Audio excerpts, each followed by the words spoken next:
Parents committees ఏర్పాటు చేయాలని నిర్ణయం చేశారు సమైక్య ఆంధ్రప్రదేశ్లో. ఎందుకంటే మీరందరూ భాగస్వాములు.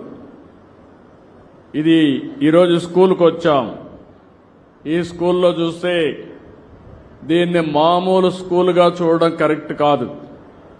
ఒక మాట చెప్పాలంటే ఇది ఒక పవిత్ర దేవాలయం, ఆధునిక దేవాలయం అని చెప్పి మరొకసారి మీ అందరికీ విజ్ఞప్తి చేస్తున్నా. మన ఊర్లో ఒక చిన్న టెంపుల్ ఉంటే ఆ టెంపుల్ ఊరంతా కలిసి కాపాడుకుంటాం. నేను చిన్నప్పటి నుంచి చూస్తున్నాను. గ్రామ దేవత ఉంటుంది. ఆ గ్రామ దేవతకు పూజలు చేస్తాం.